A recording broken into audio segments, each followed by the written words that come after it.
So how was your shoot in Belgium? It was my first time in Belgium, first time shooting in Europe. Okay. It was an amazing experience. I really, really had a good time. Um, the film was great, and just like being involved in the director's family. She's from Middelburg in Belgium. I don't know if Yeah. you're familiar with where Yeah. that. So she's from there. So I got to kind of like be involved in her family for like 2 weeks. I met her grandma. I got home cooked meals. Nice. So I got a really a full experience, and everybody's so nice there. It was really great. So what did you shoot? Was it a short film or commercial? It was a short film. Yeah, it All was right. 5 days, and Ah, we started prepping it probably like 5 months ago or so. So okay. uh, yeah, it was So awesome. so who I was your really camera loved it. crew? Your light crew, because Patrick Hagerman was your Yeah, I gaffer? had Yeah. Patrick as gaffer. I had Steven Van Den Broek. Jay van den Broek. I don't know if you I can had to see see this his guy. face. Okay, yeah, I said, yeah. I see what it is. Yeah. I worked with him, and then another gentleman as like a swing or grip. Um, and then camera team, I brought my first AC from Los Angeles over. Okay. You're based in LA. And say, I'm based in New Jersey, but I work in LA a lot, and Yeah. I like working with this first AC in particular. Okay, nice. Yeah, Nice. and then the second AC was from uh, France. I forget where she's from, but yeah, it was amazing. Okay, good. So I assume the Uh, weather wasn't too great. so the first day I got there, I landed. It was Okay. beautiful. Within like an hour, it got cloudy. An hour later, it was like crazy amount of wind, and then it started hailing. Yeah. So I got every Welcome. season within yeah, I got every season in like 3 hours there. Were you properly dressed for the weather or not? I probably could have brought a thicker jacket. Yeah. But overall, it was decent. Yeah. But it seemed like everyone there was used to it. I was like, "Oh, it's raining." They're like, "Yeah, I know. We're used to this. Yeah. It'll be No. gone in like an hour, maybe 2 hours." I know the problem is that right now it has been a miserable, miserable spring so far. It Yeah. usually doesn't rain that much. I think we had like 2 days of sunshine for the moment. So Wow. I'm shooting a beer commercial next week, and the only demand from agency and client needs to be sunny. So they open their wallet Is again, it and outdoors or yeah, a couple shots exteriors out. or in Yeah, we have like okay. sunset people gathering the hops and putting the trucks. Mm, What else? And because it's for the Olympic Games, so we have also athletes running. It needs to be a sunset, so we time it out. And then today we said, mm. just let's bring some 18K, some dinos, Right. just to be safe. Just in case. Right, right. That's awesome. So Yeah, that's for the Olympics coming up? yeah, yeah.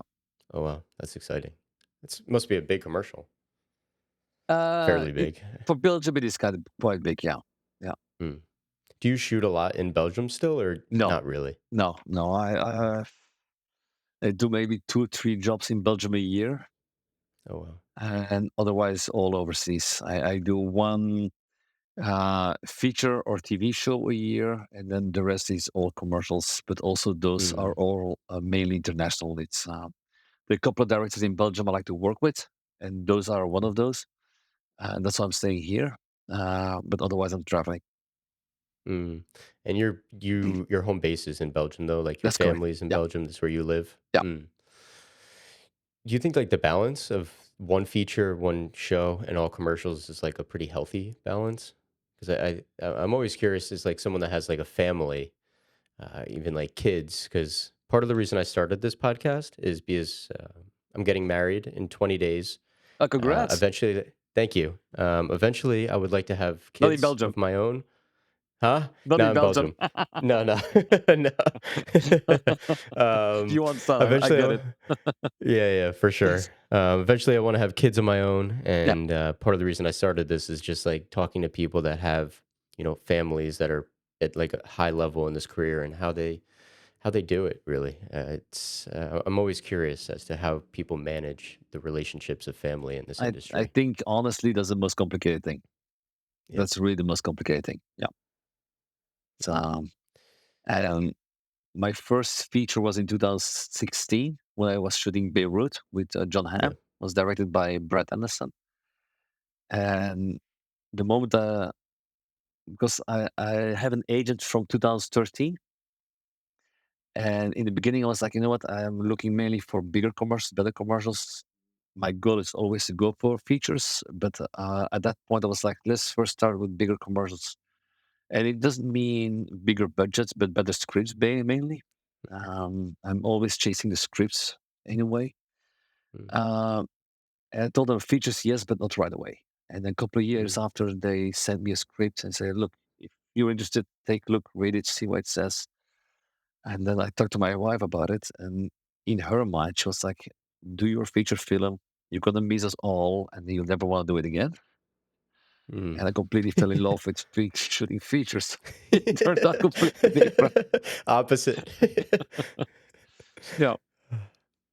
Mm, Um, but no, yes, it is the most complicated thing for me is to find that balance. I love what I'm doing, and I want to right. do more features, but I know it's not possible really family wise. So Mm, that's why I'm very selective on the feature films or TV shows I'm doing because I know that's going to be the one for this year.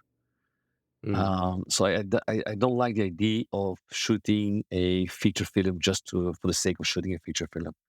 It takes mm, so much time and effort away from your family that it needs right, to be worth doing that in a way. right.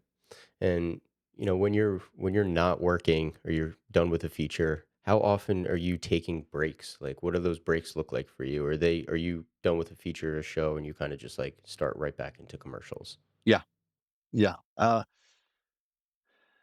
lot of friends of mine, when they're done with the feature, they want to take a break for a month and not Mm, shoot. And if I'm home a week, and the main first 3 4 days is fun doing nothing, yeah, But and then you after start four or going five again. days, like I need to do something, so I start working around the house, or I like to. I built my own remote head, for example, Oh, that's cool. my own gear heads. So I built those during Mm, COVID. I just like to be busy with things. mm. I started two welds. I never done that before, but my wife wanted to have some flower. Um, how do you call that? Like a doorway. Um, You know what I like mean, a right? not a I believe so. Like an arch. Yeah, exactly an arse. So, but it needs to be like Okay. 20 feet long. Oh wow, So, a big one. so we start doing that. But I like to be busy. But what I do, because when you've gone for a feature, and usually for me it's between 10, 12 weeks, you're so Mm, long away in commercial land that they kind of forget, like, oh, he's still doing something. So what I mm, usually do is like 3 weeks before I wrap, I start emailing people like, I'll be back in 3 weeks. So by the time I'm home, there's like 10 days in between and I can shoot my new job already. smart. But I mean, yeah, Mm, I just finished a feature film in January. I started in September. I shot with Corinne Hardy, the director I work with on Gangs of London. And we shot a new horror mm. movie called Whistle. And when we came back, I went, I think a week after I was in Paris, the week after I was in Amsterdam, and then the week after this I was in Hong Kong. Wow. And then my wife's like, you need to take a break. Now it's too much. I was gonna say because right now I'm learning how to communicate of like jobs with my fiance because if it were up to me, all the jobs I'd be traveling every week and like I'd be going all over the place if I had if it were just me. But um, how do you manage the relationship with your wife or how do you communicate with your wife if you really want to take something but like she really wants you home? If, Well, I mean, I every don't mean to get too personal, but this is like stuff that I am very eager to learn no, and man. I just mean, like yeah. it's a very good question. And no, please. Um, what we do is every feature film. It's a conversation with my wife. Mm, Do it or don't do it. Um, because she used to be a physiotherapist and she quit that for several reasons. But one of them was it was not doable with my timetable and her timetable and kids. So she decided to stay home. And because of that, every job I do is a conversation with my wife Mm, to say, do we do it or not? Is it necessary? And sometimes it would be like, look, I mean, do we need it financially? No, then we don't do it. Do we need it? mm, Yes. Or sometimes like this is the right script with the right director, with the right producer. And it's maybe the wrong time, but it all I mean, it would be a smart move to do it. mm. So all of those conversation comes into play. That being said, like I said before, she's not a fan of me traveling. But at the same time, it's also yeah, it makes me It's part of the job. It's part of it's part of life in a way, but it's yeah. also it makes me very happy being creative on something like this. Mm, I love watching movies. Every day I see a movie or a TV episode. Um, mm, and you're watching, but at the same time you're studying, and I can talk about it 24/7. I mean, I love the whole visual aspect. And as a kid, I always want to make movies. I never want to make small movies or Belgian movies. I always had this bigger American dream. mm. And now I'm doing those. I'm chasing my dream and I'm living my dream in a way. So That's she amazing. understands that as well, and she doesn't want to put that in between. But it Mm, does. I mean, yes, of course, there's awkward conversations and and painful yeah, conversations over yeah. Zoom. Um, and that's why, yeah, I'm always saying I'm doing one a year. Be very Mm, selective on it. mm. Well, I appreciate you sharing that. I kind of want to go back a little bit. When I was in Belgium shooting, I was talking to Patrick, the gaffer that we know mutually, and he was saying that he remembers you kind of crewing for like, was it 10 plus years? He said, like, what was your journey to become a DP? Did you kind of climb the ladder traditionally? Yes. Mm. Um, if I go back a little bit further in time, Sure, um, absolutely. I don't have any relatives or friends in the business. Mm, I always, like I said, I love watching movies. I didn't know it was even a job mm, option. And when I was, I think, 14, 15 years old, somebody mentioned to me that there's something like film school. And from then on, I decided that's what I want to do. But I mean, I didn't know anything. So for me, what do we know? A director. Which one do I yeah, know? Steven Spielberg, Michael Bay. absolutely. That's it, basically. Yeah. And actors, I mean, I'm from Belgium. I'm a black belt Shotokan karate, like Jean-Claude Van Damme. So as a Mm, kid, you want to be the next Jean-Claude Van Damme. right. Uh, but when I went to film school, like every single day, I was like, it's like, oh, that's how you Mm. do this. Oh, that's, and I was the annoying student. Like, how do you do this? How do you do that? Well, to the classmates were like, yeah, shut up. I mean, the bell already bust. We can go. Stop. And I just want to know But everything. you had passion immediately. Yeah, yeah, I still do. 20 plus years, I Mm. still do. I still feel like I'm 22, which my body will say Ah. the opposite. um, but no, I'm passionate about all of it. And like I said, I always dreamt of those bigger movies, and a lot of people in film school like, no, you need to do the small art movies, and that's Mm, popcorn Hollywood. It's not art, and I didn't really care about it. But I was like the ugly duck in school in a way because no one was like me. You can dream it, but nobody will ever make it. That's mm, uh, so I'm very very happy. It turned out nice, but I fought for it. It wasn't given to me. right. I didn't know anything. So I started as a trainee camera assistant, then as a second AC. I did that for 5 years. I mean, to be honest, the second year in film school, in the beginning, I wanted to be a director. Again, the only Mm, job option I know in the industry. right. Um, but then afterwards, you understand, okay, there are more functions. And I think I was in my second year that I knew, like, okay, I want to be a cinematographer. Mm. And What about cinematography led you to kind of want to pursue that over directing? I think I'm more. busy with the visuals. I work with so many talented directors, and the way they can peel off layers with actors just to get them in a certain state of emotion. Mm, I can't do that.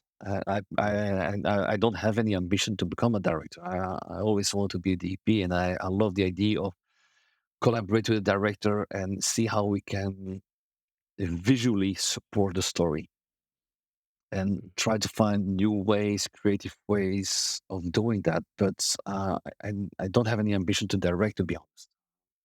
mm. So yeah, When you're then yeah, no, as a continue. focus puller, I did that for a year. Really Mm. hate it. It's a I complete didn't different. like it either. It's a completely different job. It's a completely different job. Yeah. But as a second AC, and at that time it was all 35 mil. You're aware Mm, of which lens on the camera, which film stock, what camera filter is used, the stop. You can see the frames on the playbacks, and during the takes, I had time to look at the light setups, what each light is doing. So it was a great way for me to learn everything from camera side and on set. Look at lights and grips. mm, But once you work as a focus puller, there's just no time. You're just so busy with that part. mhm. I did that for a year. Yeah, I mean, I wasn't good at it. But I think in 2007, 2008, I was like, I'm going to make a transition. I did all at once. I got married, bought a house, and changed career. Ooh. And then I think in That is quite a 2008 and year. yeah, it was 2007. In 2008, I bought the red camera.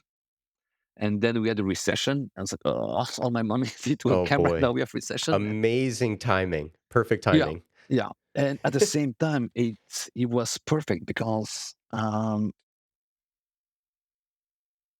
having my own camera package it allowed me to make a deal with production, and I got so many Mm, jobs. I got so many jobs.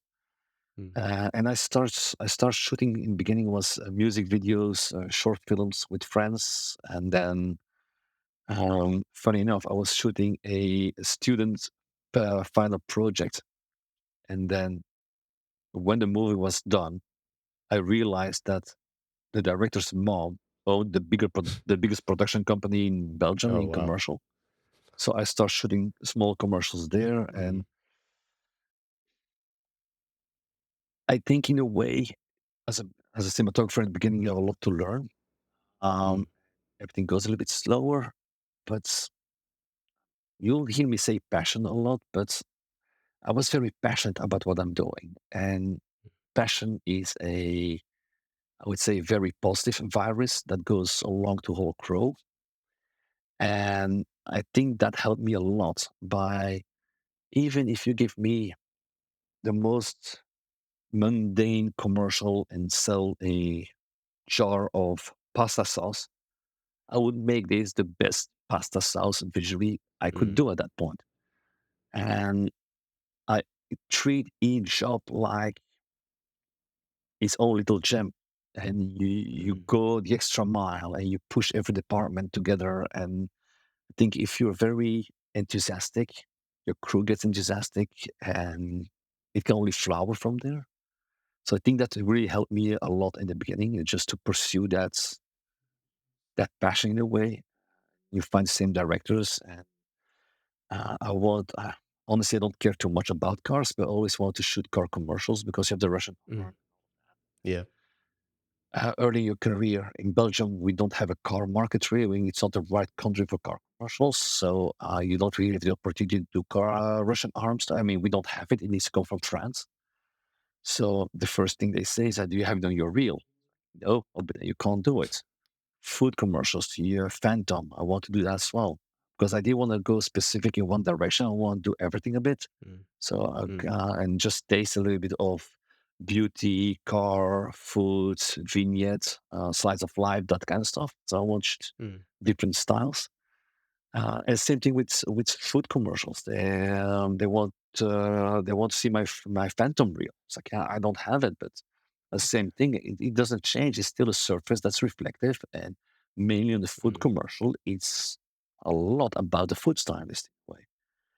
mm, And there was a pizza commercial. It's like I don't have pizza, but I shot risotto, which risotto is even worse because it's like one hue color. It looks great. So I mean, if I can do this, I should be able to do pizza, right? You could do pizza. Exactly. But then I wasn't allowed to. So I went to the same director and then I put money on the table. He put money on the table and we made our Mm, own Phantom commercial. Obviously, it was never aired, but we had something on the reel that was Phantom. And from then on, I was able to do Phantom jobs. So um, I invest a lot in myself. mm, Time wise, money wise, I think it's crucial to invest in yourself. mm, And whenever I have time available, I was doing lens tests, camera tests, playing around with gear, trying to understand it better. I went to a fashion store and I asked them to give me a mannequin doll because they had a certain mannequin doll with a face with eyes and eyelashes mhm. and darker skin. I was like, perfect. So I put that there, went to my Oh, gaffer's wow. place, and then used different light just to study that light at that distance with that diffusion. What does it do? Took a picture and then wrote next to it. So I do a big library in a way of light setups. Mm, I love doing camera tests. I still do. Every mm, time I'm going to a rental house, I see a lens I haven't tested. Test at different stops, different light conditions, flares. Like it goes in my database. And the moment I go in a mm, country where I'm limited in options of gear, and they have gear I haven't used before, I can see my diagram. Oh, that's going to give this look, that look, and it helps me a mm, lot. It's fun. mm. Yeah, it seems like your passion for it has never died. It seems like from what I'm getting, it seems like it continually gets stronger, your Yes. passion for Yeah. cinematography as you Yeah. navigate these like bigger and better, quote unquote better jobs. Is your role as a cinematographer now and what you're doing what you envisioned it would be when you started? Well, I'm not there yet. Mm, I'm not there yet. No, I mean, it's funny because every time I do a job, I always think, I don't know how I can make the next one better because you're always going to be right. judged by your previous work. Somehow it always gets better in my point of view. So I'm Mm, very happy on the progress. But mm, again, it's because you keep studying stuff. yeah. Funny enough, I was thinking to do the same thing that you're doing right now with me. Um, and I have several DP friends as well. And I wanted to ask them, it's like, and in a way, yes, I'm a geek. I love all the techniques and the graphics and all of that. But at the same time, I think lately I'm more interested in the philosophy of why do you choose this? And Mm, it's not really why, sorry, yes, why some gear, but mainly it's like, what was your arc in a way or your train of thoughts to visually support the story? What was the process in this? What did you decide? And mm, I think that's for me one of the most creative and fun parts of prep on a feature film is mm, trying to understand like how can I help story wise and how can I support visually the story? Because I'm not a fan of visuals for the sake of visuals because then just right. commercial almost. It's Hmm. beauty but with no content. There's Oh no god, depth. no depth exactly. Um, and I like the idea that there is an idea behind the photography. Mm, What I usually do is I take a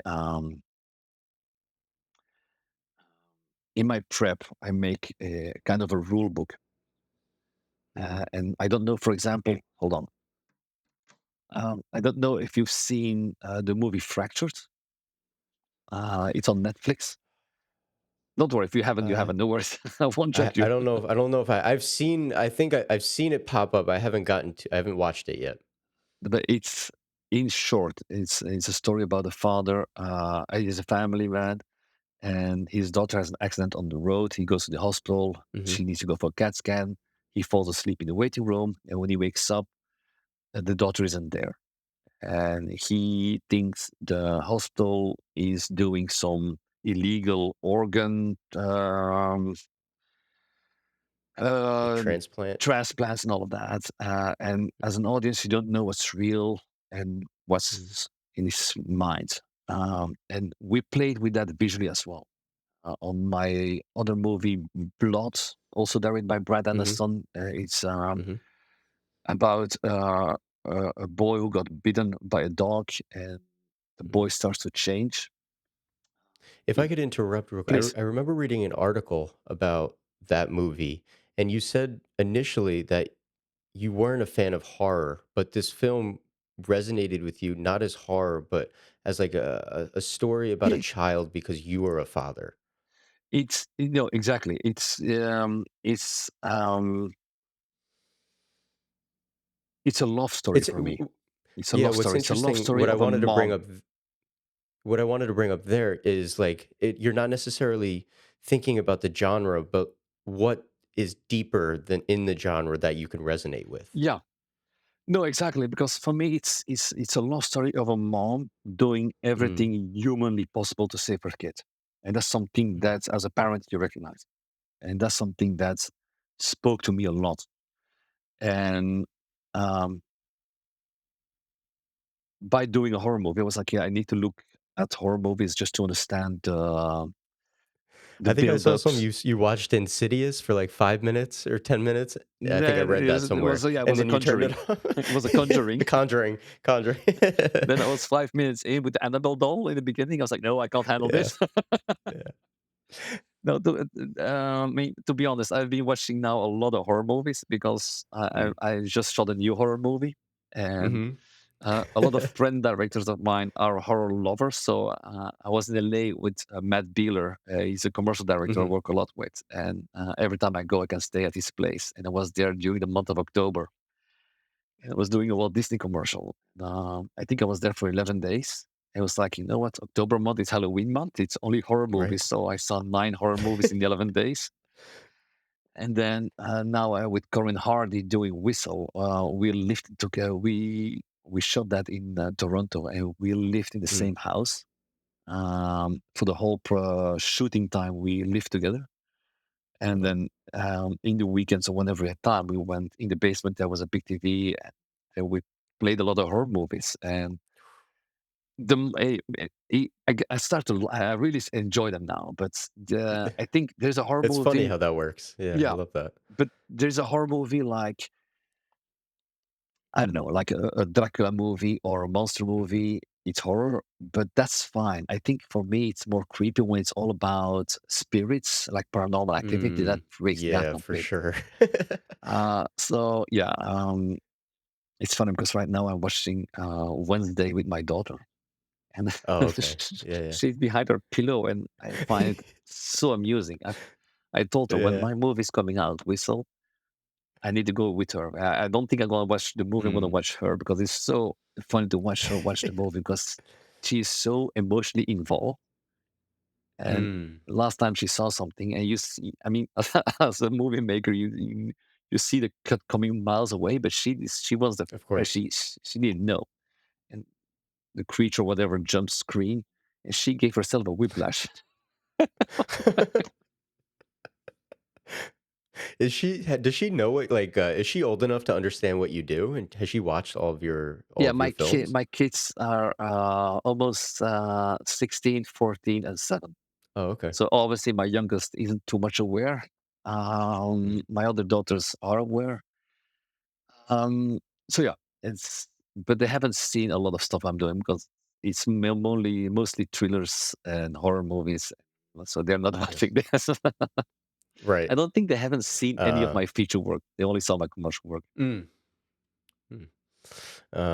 I wanna go back a little bit to something that I'm trying to figure out as I shot my first feature, and I'm getting some scripts sent to me for some new features. And I think the hardest part for me is trying to read a script and figure out how to approach that like first meeting with a director. And it's a director you've never worked with before. Like, is it, I know every DP has their own style, the way of, approaching that first meeting. But for me, do I go in with, my own ideas? Do I just allow that director to speak their mind and, be more of a listener? Like, what is your approach to kind of like that first meeting? I it's yeah. I think my agent told me it's like when you do an interview with the director. when a director wants to interview you, it's also a way for you to interview him Mm, because he's not only working with you, you to be able to work with him as well. And if he has a complete different mindset that you don't see happening, and then you have an out there as well. Yeah, you're mm, gonna spend so much time together. It needs to be a, a strong collaboration, I would say. right. I think I can explain from my experience, but there is no right or wrong. I think it's their own way. But when I read the script, visually there are a lot of ideas coming to my mind. So it could be stills, could be, and then what I do is I make a mood board the way I see the movie, Mm, and then when I talk to the director, um, I want to see what he's thinking. Obviously, I want to know what his vision is. But at the same time, I also want to share my ideas because sometimes, I mean, if they're complete opposites, it's a different story, obviously. But um, definitely. sometimes is you have an idea, but I'm a strong believer of there's a good idea, there's a better idea, you end up with the best idea. So if I Right. only do what the director is telling me, then it's only going to go to that level. Mm, And I like to bring my ideas on board. And if they're mm, not the right, I mean, at the same time, it's also the first encounter, obviously, so everything goes. But for me, it's also a right. nice stepping stone because sometimes you have directors that don't know how they want to translate visually, so they lean more towards the DP. So I like to Mm, present them with ideas, like that's an option, that's not, I like this, I like that. And then they can say, look, I love this, I don't like that. And so I already know which kind of way where to, they yeah. go with it. But it's also for a director, I think, nice to see, oh, right, I haven't thought about that, but actually that's Mm, clever, better, worst idea. mm, And that idea can lead to something else. So I like that absolutely. bounce board. And the directors I work with so far are always very open for the collaboration. And Mm, when my agent sent me the script of Beirut, I read it and I didn't know who the director was because they just sent me the script. And I made like, I don't know, I think I had like 80 pictures selected as a visual mood board. And then I emailed him and said, look, I read your script, love the script. I don't know what you want to do with it, but when I read it, those were images that came to my mind. This could be a mm, stepping stone for something else. This could be the right way, could be the wrong way. This is just a idea. Let's see what mm, happens. And he loved the visual mood board already. So that was already a nice starting point for that job. mm. Now, coming from commercial was a big conversation with production, with director. Like you used to do a 3, 4, 5 day job. How do you feel about a 34-day schedule? Mm, For me, it's more like the movie will be shot and done before day one. I will be mm, prepped, and I'm not necessarily prepped in a way that everything's going to be storyboarded, but I will know exactly what needs to be done and the way the mm, director want to work. Like I don't want. I mean, some shots were at that point was storyboard because they were like bigger scenes, complex scenes, or stunts. So those were storyboarded. But otherwise, like you know what, for that movie, it's like I don't want to do too many storyboards because I want to see how the actors wants to move in the room, and mm. I want the camera to be almost more like a documentary, like go back and forth. Right. So So I, it seems like you like to find like spontaneity on set yeah, and like the freedom to find that moment instead of being locked into that that's specific correct. That's mood correct. board Yeah, or that specific shot. yeah, Mm, and that's also the way I lit the movie in a way. It's like I want to make it as free, camera free as possible. mm, That means that I want to use a lot of. I work very very closely with production designers. Like if we paint the room, let's use a satin finish or a glossy finish, not matte, because I don't want to use too many cinema lights. I want to use a lot of practical lights, and by having mm, the walls shiny, they will reflect more. And then I gave references from Darius Kunji's work on Seven, Mm. It's Um, beautiful. Also, the makeup, I asked makeup to make everything more shiny in a way because we talk Mm. about Beirut. It's sunny, it's warm. He's an alcoholic, so I want skins to be shiny, and all of that helped me a lot at low light sequences. And I like to play with a lot of color temperatures, different color temperatures.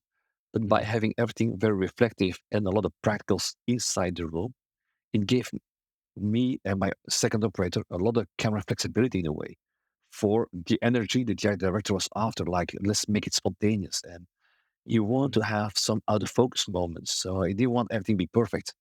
And I had an amazing focus pour. So once we did we didn't do too many rehearsals, but once we did it, the moment we rolled, I just stepped one step forward right before I said action, just to put the focus puller off. So I have this focus shift. But it Yeah. never worked. It was always spot on. It was amazing. It was always spot on. I couldn't sabotage it. Yeah, not once. That was Oh, that's amazing. So I find that so amazing because I haven't learned like that type of communication or that type of relationship with the makeup or productions. I have conversations with them on the things that I'm doing, but I never thought about the wallpaper, being a shiny or the paint being shinier because it would be more reflective.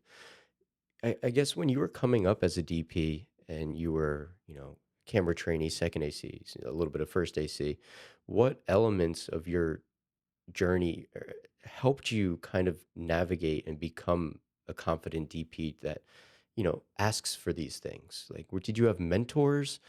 Were you just very observant? I think um, I work a lot with directors called Norman Bates, the Mm. Belgian directors, which I'm going to shoot next week with again. Um, and in the beginning, and they made I mean, I'm going to step on some toes, but the problem is as a director, when you start your career, you're always going to be stuck on small budgets. And Mm. then um, you need a crew. And then they notice that a big part of a very small production, it goes to crews. And then light department and grip department, they usually are very, we don't have a union, but they have their own kind of union. They very strong stick together, which is great for them. And they want I mean, so many hours, and then the next 2 hours is so many percent, after that so many percent. Mhm. And because it's physically demanding work and they need to leave early, they will come home late, they have less sleep. So it needs to be compensated 100%. But Mm. in the end, my director's like, in the end, they make more money than me as a director. It's like, and they say, we're the directors. We have all the time in prep. We have the shoot. We have the post production. We have all the responsibility of the shoot. And then if it's a 1 day job, the crew comes in, and then light and grip takes so much budget that, and me, a gaffer, and I don't say this in any disrespect to those departments. So please don't take this the wrong way. But they were like, not as a gaffer, but as a spark, they come in with less responsibility as a director, but go home with a Mm. bigger paycheck than director. And they were like, that's not fair, which I completely understand. So the first 2 years, they said, look, we're going to shoot commercials together, no light, no grip, done. They won't be Wow. on set. We'll shoot available light, we take an AC, and we shoot at the right time of day. And that has been a very good tutor for me, is to study the Wow. light more, find the right locations. And when you go, for Yeah. example, because we were able to shoot globally, but even if we're doing a big campaign, we shot in Bangkok. Same philosophy: no lights, no grips, or we just take like we call it PFL, polyfloppy light panel. Yeah. Just we bounce, we That's block it. with a The small light band, negative. and Yeah. that's it. And just keep it mobile, shoot the right time of day. And then you look at locations, and in Thailand, all of those buildings, interiors, exterior depths, there's so much texture. And they'll come back Mm. with a lot of reflective material on the table, on the wood, on the walls, all of that. And that helped me a lot. by realizing, okay, this is doing that, that's doing that. So let's put a varnish on the table so it's more reflective. With a boring table, let's just put a glass Mm, plate on the table. So because then we have the reflections of the windows, and then on the longer lens you have the bokeh. So all of that we learned mm. by saying no lines, no grips. And obviously they came back Of uh, course. when we had the bigger jobs and we need, or even smaller jobs, but need to be lit. But we learned a lot by just saying no. And if you look, for example, I'm not saying Lubeski is doing the same, but if you look at Lubeski's work, it's a lot of available light with just big negative Mm, um, blocking. And every year I go to film schools and I dissect my movies, and DPs always think, "Ah, I need to put lights." No, you don't need to put lights. You need to shoot at the right time of day, and you can mm, block the light, use a poly. You don't need to use more than that, really. You can be very, very creative with almost nothing. And as a student, if you don't have money and the little money you have is a fortune for that production, don't spend it on lenses. Spend mm. it on the right location. Because if you have the Yes. right location, I so agree with that. you don't need to use that much light. You don't need, I mean, I Mm. did a music video once, and the whole music video was in a black box where the main talent we block the light from the side. So the moment he goes back, it was in complete darkness, and when he goes forward, he goes Mm, into the light. And he was in a rocking chair, so he goes in, out of light, and then different characters. mhm. And we were in a white studio, and everything had to be black. I said, guys, I mean, Yeah, it took a lot of time on the grip department just to make a black box out of it. It's like absolutely. it's not a smart move. Yes, it's a cheap studio, but we lose production time. And that point, I was also too junior in a way. Just talk to production. You can't do this because you lose time, you lose money, you pay more on gear. Spend $300 more on the right studio, and it will be faster and cheaper. And a Mhm, lot of productions right now, they have younger producers to younger executives, and they don't always have the experience. And then they make decisions like they they don't want to spend too much money in prep because then it's like, I want to keep it. It's like, no, no, no. Spend more in prep. It will be cheaper at the end. But if you don't mhm, spend this money in prep, you're going to have so many problems during the shoot or in post, and it will end up more expensive. And it's a very difficult lesson to understand that you need to spend more money in the beginning to be cheaper at the end. mhm, That's where experience comes in, I would say. mm. I love that. I've run into so many similar scenarios where, you get a mood board, you get a treatment for a commercial or something, and the images are like wood panel backgrounds, green walls, and then you get to the location, you see a picture of the location, and it's just like Right. white walls everywhere. Yeah, Yeah. it's, but I think that's like, I'm still, I think I'm slowly kind of getting out of the phase of just like, you know, people not considering production design and art as a important aspect to the piece and filmmaking. Yeah. And a lot of what I work on now, it is a prominent piece, and I always push for it. Like anytime I'm working on a project, one of the first things I ask for is like, who is the production designer? In the art department? Because that is like the key to making Yeah. an art job look good. Is a Exactly. It makes our relationship with life the production so much designer. easier. So much easier. Yeah. But it's like if I come to a location where it's all white walls, first question is like, can we paint it? And if you can't paint, can we put a Yeah. flat in front of it or just break it up? Mm, And if it's not working, I go say, look, I mean, I would gently propose not to use that location. And sometimes you can't because they're too far down the road or it's an mhm, agency demand. It's like that. But then what you request is, like you said, wooden back wall panels and all of that. It's a white wall. It will look different, mhm, and it's always a fight. Unfortunately, at that point, yeah, and that's why for right. me it's key to work with amazing production designers. And if you work with amazing production designers, they know our jobs. When I was shooting Gangs of London, Matt Gant was a production designer from the UK, and I just came because I did the final two episodes of the second season. So, and they've done season one, season two, so they were very senior. But then I told them what I needed, and then in the end, every decision they made was always with me in their or as a DP in their backgrounds. Like, we're gonna put a window there. We're gonna see that we can put a let's trip over there. So if they understand that if you want to shoot this way, we need to do this. And then I'll still ask, like, can we have a practical on stand here? I would like to, and I Mm, speak a lot with the prop master. Like, I want to have a lampshade that looks like this. I need a light that is not um, an LED, but it needs to be an old neon light. I need to have mm, that kind of lampshade just going up, or if it's soft, but right. all of those will help me translate the way I want to tell a story. And I speak with the production designer, with producer, and with sorry, director, and with the prop master to find those right lampshade.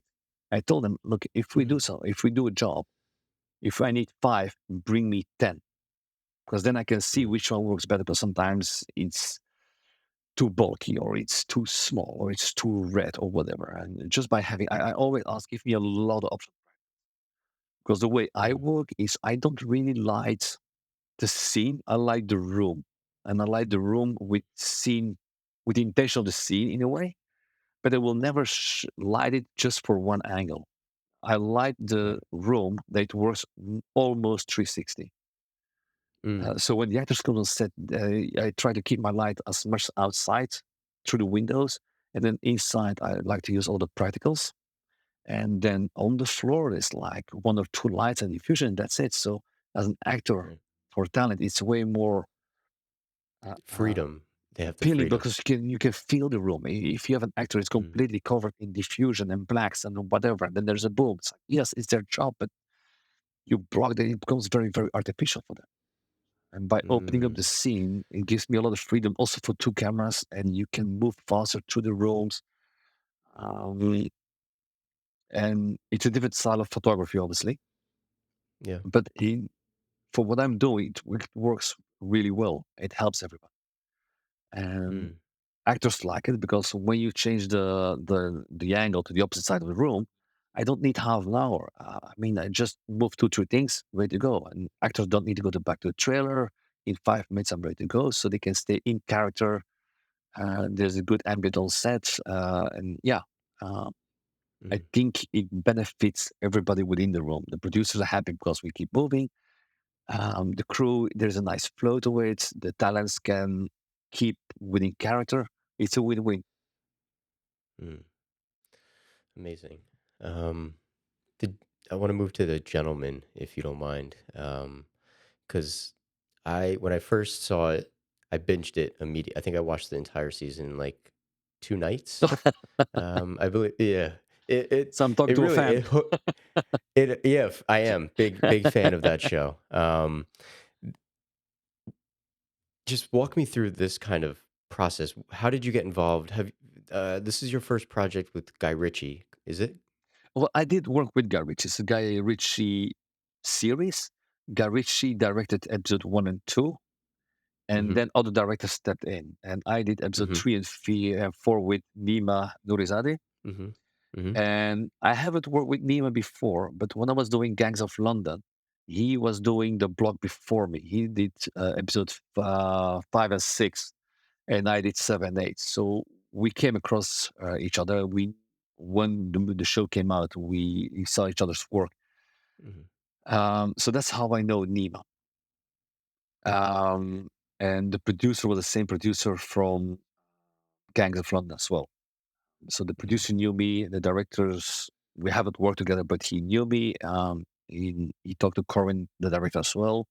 So he knew what kind of person I was to work with.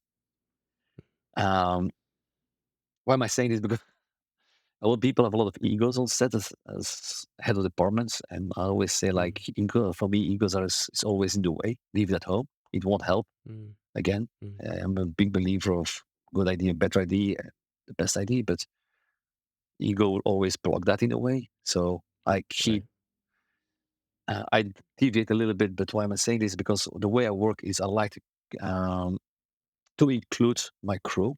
Like, I do all my prep work, but once on set, if a crew member has a better idea, please speak up because the best idea wins. If it can comes from a trainee, from my Yeah. gaffer, from a spark, I don't care. Mhm. If it's better, I go to the director. I give that person credit, saying like that person thinks propose to do this. I think it's a better idea. What do you think? Mhm. And by doing Mhm. so, people get more validation of their work. They're more Absolutely. in part of the creative process, and Yeah. they get challenged. They get the opportunity to get challenged and propose things. So I feel like Mm. it helps everybody moving forward to a better script or to a better project. I'm not a big fan of like no no no no. You know what? I'm an EP. Let me do those goals. It's like Right. I don't like that ego attitude, which a lot of people are doing that. And me Mm. again, there's no right or wrong, but it's not the way I like to work with people. And for this show, when I came in, I think the complicated situation on a lot of TV shows right now in the UK is that a lot of projects got greenlit by a streamer platform, whatever, early on.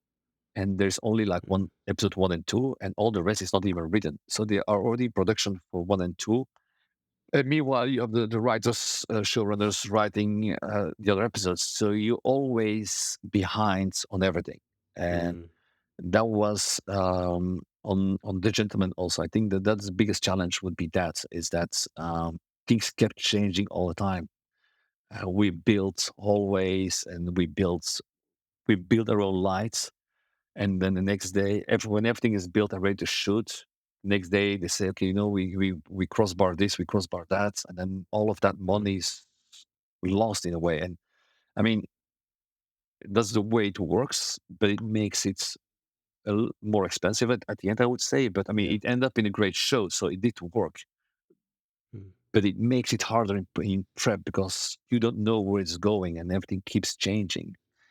We were Mm. shooting a scene, episode four, after the explosion um, in. I'm not sure I'm gonna spoil too much, but when it goes to the private collection Oh, yeah. part, and then Some there's maybe the yeah, maybe man. s Mhm. You have the big fight, and then in the end, he steps out, and the guy has a knife sticking out his chest. So we shot Right. that first. We shot the post action part first. So we had to decide like how they're gonna look makeup wise, where we're gonna put the dagger, all of that, and we shot that. Went to sleep. Next morning, new script pages. No knife, gunshot. We're gonna reshoot now. And it's like, no, it's fine. We're gonna Photoshop it away, and then 2 days later, script For real? change again, Really? knife again. I was like, that becomes a Wow. challenge. Mm. And like the 2 last weeks, the call sheet every day, the call sheet, and you look at it, it's like, yeah, that's we won't make that call sheet. It's too much. We had too much to shoot on the day anyway. So Mm. those were the biggest challenges for us on the show, I would say. In Mm. the end, you make it When work. you Obviously, you make it work. But Yeah. just if you do a feature film, everything is set, and obviously there's some script changes, but they're minimal in a way. But Mm. here it's like, yes, I don't mind taking the bunny out of the hat and do a magic trick. But there, it was requested every day at least twice. It's like, guys, I'm not sure how many rabbits I have. Oh my god, that's funny. Oh my so is that, like, normal on TV shows now? Is things change so quickly? Yes, yes. Like, So, daily? well, on that show, yes, previous show as well, and friends of mine experience the Mm. same thing. So it's Same more and thing. more. Yeah, I'm not saying it's Mm. everything every time. Like those are the challenges right now, and yes, it becomes more expensive because you keep changing stuff at the end. Yeah. Um, When you got this show and you got involved in it, I guess what I'm curious about is like the show itself has like an element of class, like elegance because of the stature of these people and how they live. And I'm curious as to when you read the script, you understood that the storyline. How involved were you in the initial look of it? Like, how was the collaboration process in trying to make it look like of that class and elegant and um, like where was that pre-production with you and like the showrunners? How involved were you in the initial look creation? Well, there's several answers to that. Just to be clear, I did not set up the look of the show. That's the work of Ed Mhm, Wild. Ed Wild, the cinematographer who did episode 1 and 2 together with Guy Ritchie. So they decide mhm, the look of the show, the way it's gonna be shot, which camera, which lenses, the way they want to light the actors. So mhm, they, in a way, they decide that look. I absolutely. think a lot of credit has to go to Lulu, the costume designer, because she did. Mm, I mean, for me, the star of the show is Lulu. She did an amazing job on all the costumes, and it helps you so much. And then obviously the locations looks insane. And once you have those two already, I mean, it becomes way easier to do your job as a cinematographer. mm, But you, well, I had a conversation with Ed. We went for drinks because I want to know, like, okay, if I gonna continue your look, I need to know what were your creative decisions and why, so we can support that line. So they were like some do's and don'ts of the look of the show. You maintain that, mm, but then in the end, you still have 90% of different locations. So you have some right. creative freedom in that Mm. as a cinematographer. I Um, always wondered, like, because I hear other interviews of DPs coming in mid-show, having to kind of work within the looks that the original DP created. I always wondered, like, do you feel creatively fulfilled still, or is there like a limiting feeling? oh no, it's a good thing you say that because that was my first when I was doing Gangs of London. I was doing the season finale. I was like, I mean, how much creativity do I have? And then there was a conversation with my wife as well. It's like, yeah, but I mean, you can't even decide the look of the lenses in a way. You want to shoot Mm, anamorphic or spherical. You want to shoot hard or soft contrast, and it all really plays a big part in the final look of the movie. But in a way, you still have so much creative freedom. At the same time, I don't want to reinvent the wheel. The great thing about the production that we had, is like the director and the DP changes, but all the rest stays the right. same. So the same Mm, gaffer, same focus pull. So you can also rely on them. It's like, is this in the same style? Does this stick out too much? And then, for example, on the previous block, they, as a moon box, they created a massive tree light construction with 20 vortex. And that was a moon wow. box. So when my gaffer told me, yeah, in the past we used a moon box with 20 vortexes on a frame, I was like, I haven't done that before, but if it works, it works. Let's Okay. let's do that. Let's play with that. Let's see what it does. Because I've seen a rough cut of 1 and 2. It looks amazing. So if that Mm, works, well, we use that. I don't want to reinvent stuff. I can put my time and effort in other things. And we absolutely. spend a lot of time because every day, um, we try to do as much as we can in prep, but at the same time, there is so much to do, so many changes that you can't really storyboard everything. And Nima, Mm, director, want to have a shot list of every single scene before we go to shoot. So once we finish our day, we drove together. We went to a pub and we put the iPads and the pen and paper on the table and we start shot listing everything again for the next day. And we did that wow. for, I don't know, 30 or 40 days away the amount of time we shot. Every single day we went to, we had to eat anyway. So we went to a pub and then we were working. And like we went over the day, like that worked well, that worked, that didn't work. We had problems with this. How can we solve that? We need to talk to those departments, and you want to smooth out everything as much as you can. I feel like as cinematographer, you are also delegating a lot of departments, and a lot Mhm, of people come with problems that are not really your problems, but it's your crew. So you're going to help them solve things. And with other departments as well, like again, this went wrong there, but try to understand that perspective of that person. It needs to be as smooth sailing as humanly possible. right.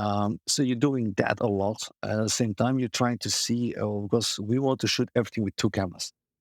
And Mhm, then the director want to shoot, he want to cross shoot everything. Ideally, in the past, I was always operating A camera and operator for B camera. And then usually I do side by side, like an over shoulder and a close up, like 90 degrees. But Mhm. for this one, because we did a lot of static shots, and we want to shoot simultaneously and cross. Uh, the complexity is like this is trickier to light, but it becomes even Yeah, trickier on the wide angle lens because on longer for lenses sure. can sheet more. But there we Yeah. want to go like we shot full frame and we were at 40 mil was a long lens. I usually were on 25. So it becomes very Wow. challenging. And at Yeah. some point, we had conversation with two people, and then we shot like this. And then the Oh, wow. operator's batteries were slamming down. We complained to him. It's like, it's not possible. I mean, we need to find a solution. Yeah, I mean, it's not easy to work that way. And Mm. also, the gentleman was for me the very first time I stepped away as an operator. I asked if I could operate, but they were like, "Yeah, but there are Oh. two operators already on the payroll. Mhm. So yeah, you can operate, but then he's going to be benched." I was like, "You know what? I'll This take is your this as an exercise." first time ever Yeah, on any project? yeah, Wow. yeah. Besides Steadicam, I'm assuming, and stuff like You know, that. okay, exactly, Um, exactly. yeah. And What I love operating. I love did you working enjoy it handheld. at the end?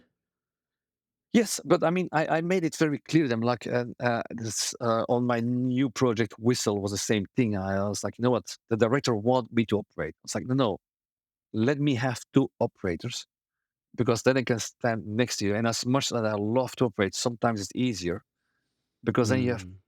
the both monitors and you can look and see. Because otherwise, when you're operating and you say, okay, I'm on an over shoulder or close or whatever, and your B camera is doing the other angle, you can't always supervise that. And then when you look at it, sometimes Right. it's just too late. It's like, I wish it was a bit more like this, or I wish he told me because then I could change a light there. And so I start to work with on my camera, at my onboard monitor, but then next to it, I had a transmitter with his monitor on it, or on a stand with B camera on it. But then it becomes very stressful in a way. And I do like the Mm. chaos, but sometimes it's a lot of chaos. And I was like, you know what? Let's avoid this time and let's step back and have two operators. But I always spoke to the operator. Look, I'm in Belgium. We don't use operators. As a cinematographer, you train to operate yourself. So for me, it goes really Yeah. hand in hand. I told them, look, yes, you're gonna operate, but there are moments I need to have the camera in my hands, and I don't want to go Mm. for permission. Sometimes just I need to do this and just allow me. And okay, no worries. Yeah. Whenever you want, just take the camera. And they were Mm. very friendly with it, no problem with it, no egos about it.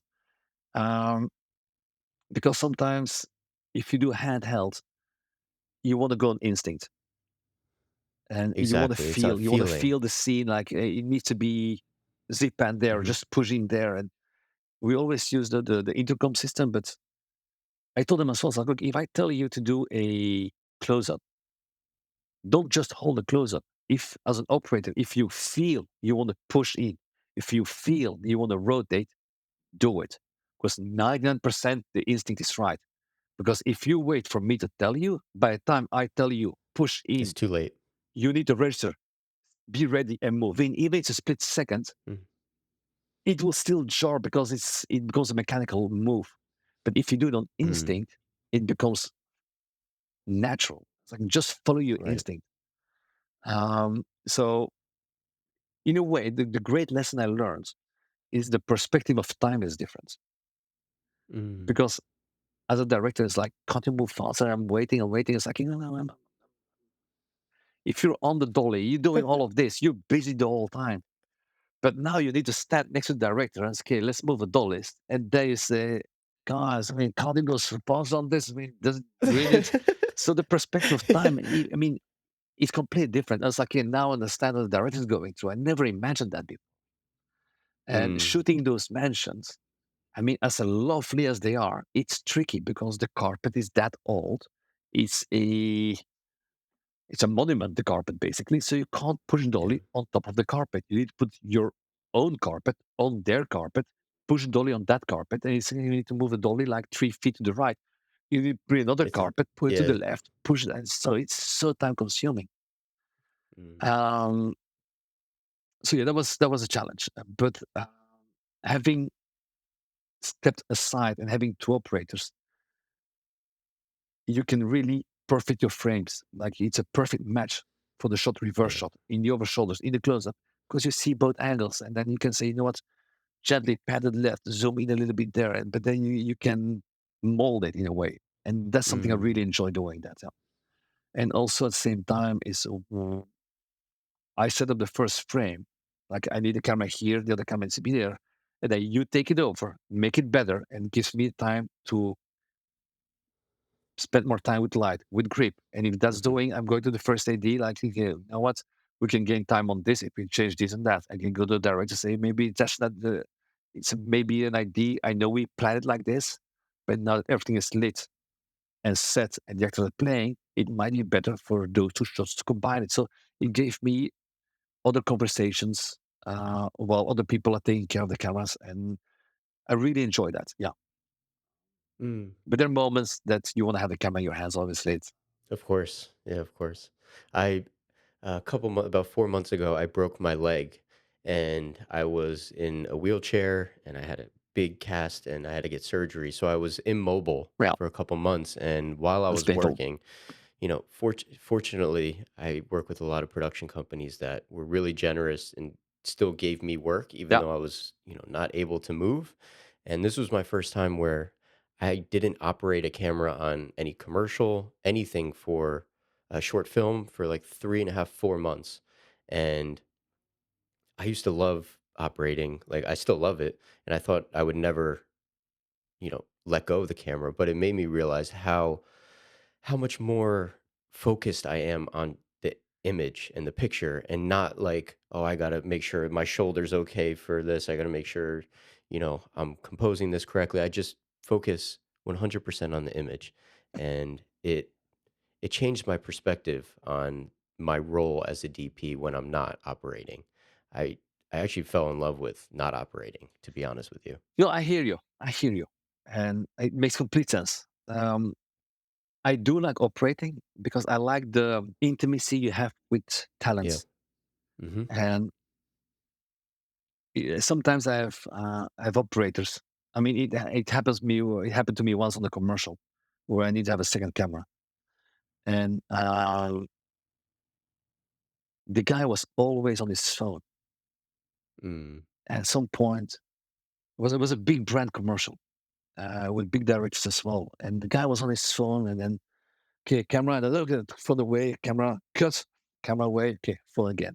And it's like, I went to him and said, just put the phone away because you're just saying to, I won't say the brand, but say, you're literally saying, fuck off, I don't care, I'm here for the paycheck. That's not the right attitude. I need you to be Right. present, listen. And if nothing happens, then you just wait. But don't be doing this in front of an actor where a producer can see you, where a director can see you. You just tell them you don't care about what you're doing. It's not the right attitude. And why I like to operate is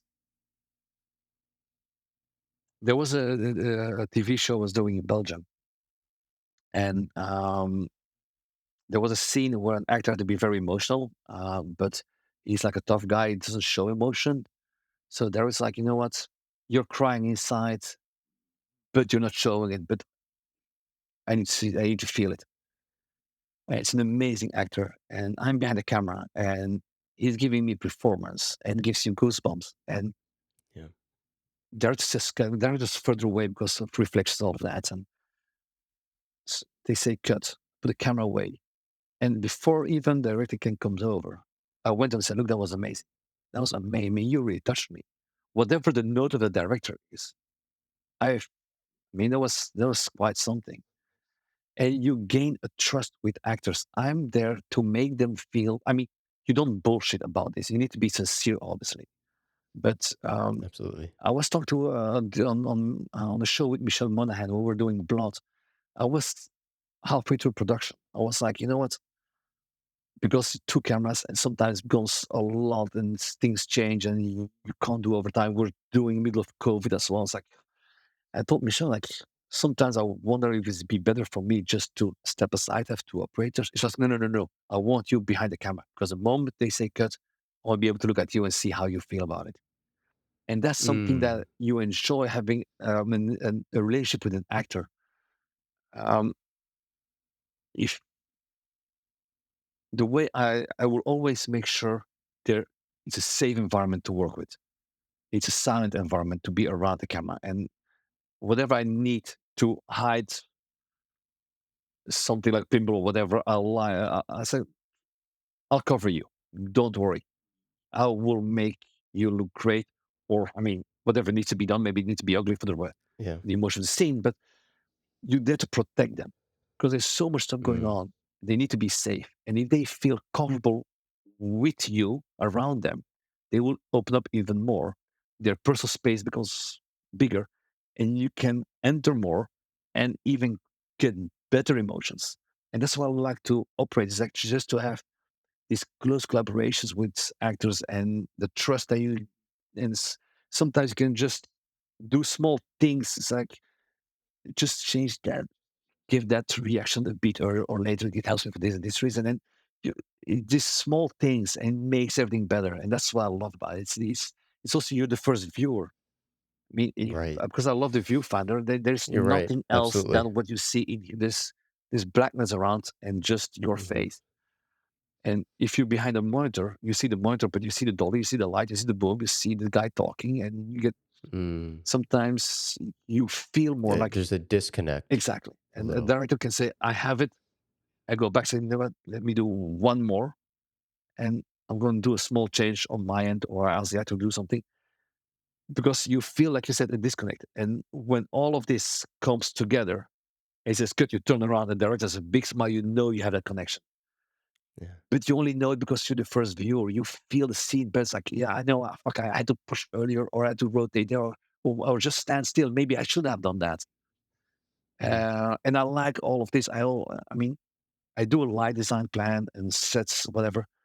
But once I'm on set, I try to forget about it Mm. and then try to see what we have now. What can we do better? If we can't, then we stick to the plan.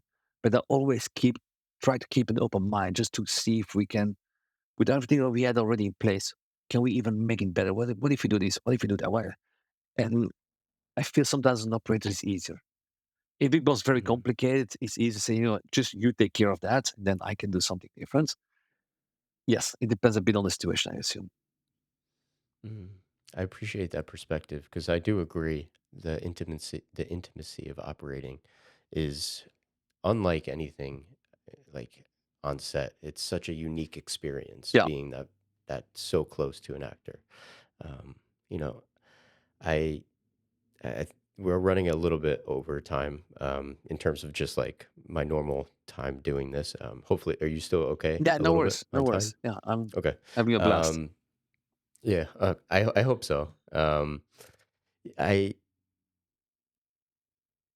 I think I asked this earlier, but like, what about cinematography now still makes you want to pursue it at the highest level? What do you still love about the craft, even as much as it's changing and changing quickly, and there's a lot of negative talk about the future of filmmaking. But what for you do you love still about cinematography to pursue it at this highest level and to continue to push harder and do bigger and better work and tell better stories. I had the most amazing experience from all the jobs I've done. The best experience I had was on my last feature film, and it's all thanks to the director Corin Hardy, because he is a guy who is very very passionate, and I'm very passionate, and together you give again this virus to a set, and it wants everybody to make better. So everybody is trying to. We have a great idea. Let's even make it greater, whatever. And keep analyzing things. I like to analyze script and say, how can what I do is when I read the script, I always ask myself, how can I tell this with a camera? So I imagine that's my character. I put a Mhm, sphere around him. Where on that sphere needs the camera to be for that particular motion? And then when it's on that angle, what is my lens going to be for mhm, to bring that emotion to the best? And then how can I light that emotion? And I'm always playing with those elements. And I feel like every time I'm reading new scripts, like how can I conceptualize the script but how can I visualize this emotion better? And it's a ongoing search to make. And sometimes it's the easiest solution, the best solution. It doesn't always need to be very Mm, creative. Sometimes a fixed shot is a perfect shot for what it needs to be. But it's a search for what's the best solution to tell that story. I think that's the part that always keeps me looking for new ideas. You watch a show and say, "God, that was a great idea. I like that idea. I need to remember that or write it down because I can bring it to the table." And I don't want to copy something from somebody else. I want somebody else to inspire me, and then I want to use the idea and make it my own. But you're always looking for the right idea to tell a story. I think that's something that keeps me on my toes to make it better in a way and to keep exploring how to visualize it better mm, um, in the most complex or most simplest way sometimes. But that's always the exercise. How to tell the story emotionally. I think that's the key search for me. Yeah. Yeah, I don't mm. know if that's answers your question. Yeah, no, that's a great answer. I have one last question that I normally ask, and it's you where you are now at this point, and you're sitting across the table from that younger version of you that's in film school, that is eager, passionate, that is annoying all the other students, and that version of you is sitting across from you now. What advice would you give that younger version of you? I think I'm quite calm right now. I think I'm very excited, and people sometimes miss the excitement with you stressed. I Hmm. think my advice would be just Calm down. not calm down, but project calmness. Mm, I think towards a producer and director, I always say, no worries, I can do that. mm, And if I don't know how to do that, they don't need to know that.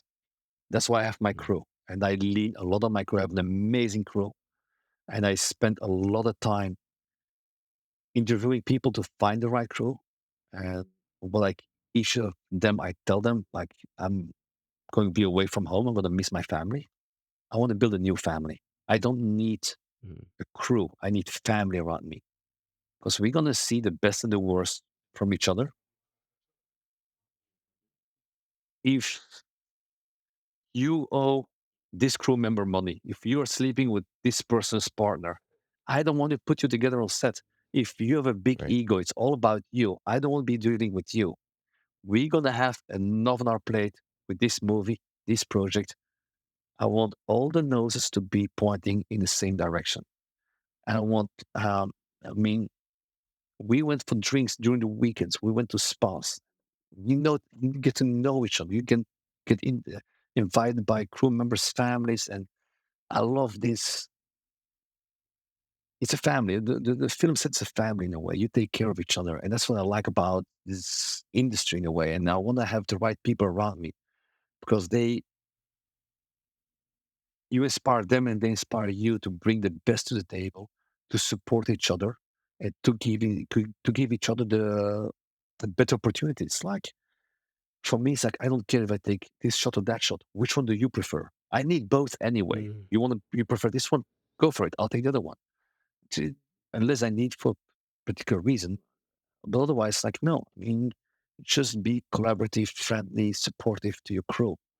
I don't want to. mm, I've been working with dictators as well, and I don't want to do it again. It's like it's a nightmare, and there's already so much stress on the set. I don't need on the crew that would be under my department in a way. mm, Um, I'm thinking about your advice. It's a good question. I wished. I mean, I never skipped any class at school. I was very grateful. My parents were always very supportive because my father's a civil engineer, so it's all about techniques, nothing about arts in a way. Um, and they were very supportive on it. Um, I wished I maybe paid more attention to art class. study Mm. paintings. Now it's like, oh fuck, I should have done better there. No, it's like sometimes teachers give you an assignment and you just do it, but it's like no, I mean, a lot of kids that are doing their final projects and they're doing their final short film. For a lot of them, it would be the last time they're in full control of it. Mm. And I would say, like, enjoy it, chase your dream, go for it. But if this is your last film, you never know. But I always think of this is going to be my last feature film because I don't know what's going to happen next year. I want to make the best possible movie I can with the best possible crew around me. But enjoy the ride. I mean, yes, they're long hours. It can be brutal in the snow, but it's an amazing industry. It's an amazing job. I am able to travel the world every year around the globe, basically. And you see so many cultures, so many people. Enjoy the ride. Lose the ego. Enjoy the ride. Yeah, make great movies. Don't make movies for making a movie, but make something where you can put your heart and soul into it. It's like, yeah, that's mine, And I think, yeah, there's nothing better than that. Amazing. Yeah. Man, thank you so much for taking the time today. Like, I learned so much today. I felt like I couldn't keep a smile off my face listening. Just like hearing the passion, like it really is so amazing hearing someone speak that is so passionate about what they do. I truly feel so lucky that I got to speak with you, and I get to do this, and I appreciate and I hope that people take away some valuable Well, lessons thank from you. this No, episode. yeah, I think a lot of people say I'm blessed and sometimes a bit overrated, but I would say yes, I am because I was able, thanks to my parents, to be able to pursue my dreams, um, and then to be able to shoot the projects I always wanted to shoot. But yeah, I don't get me wrong. I fought for it. I sacrificed a lot for it because yes, I missed my daughter or my son's first steps or first words, and yes, it comes definitely with a price. Don't think it comes for free. So eh, they need to sacrifice a lot. I need to sacrifice a lot.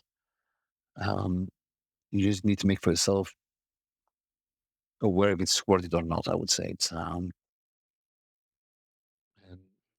yeah. I mean, my it's. I don't want to end on negative notes. I don't want to do that, but it's That's okay. Leave people crying at the end. no, no, no, no. It's I lost my train of thought there, but it's yeah. Like I lost a lot of things Yeah. No, from I appreciate the my wife realness, birthdays. I think the honesty. I missed more birthdays than I was present of my wife, for example. You don't want always want to do that, but in a way, that's my life's path where it goes. And uh, for me, I always want to do those kind of movies. So Mm. you never know how long you can ride a wave. And right now, I've been riding the wave that I always wanted. But you never know where it's gonna end. So yeah, enjoy that wave. Thank you. Bjorn, thank you. Thank you. Thank you so much for coming on today. I really appreciate I it. had a good time. Thank you so much for your time. Of course. Thank you everyone for listening. Hopefully you enjoyed it. Have a great day. Peace out. So, thank you for tuning in to another episode of the Creative Gap podcast. Hopefully, you enjoyed today's episode. And if you did, there are a ton of other episodes for you to listen to as well. Check us out on Spotify, Google Play, Apple Podcasts, wherever you want to get your podcast, you can find it. Also, be sure to check us out on Instagram at Creative Gap for future updates, upcoming guests, and a lot of short clips. And if you want to support the podcast in a deeper way, feel free to join our Patreon community. And for those of you who already joined the Patreon community, thank you. And for those of you who are new to the show, welcome. Hopefully you enjoy it. And for those of you who have been here for a long time, thank you. So that's all we got for you today. Hopefully you enjoyed the episode. We'll see you next time. Peace out.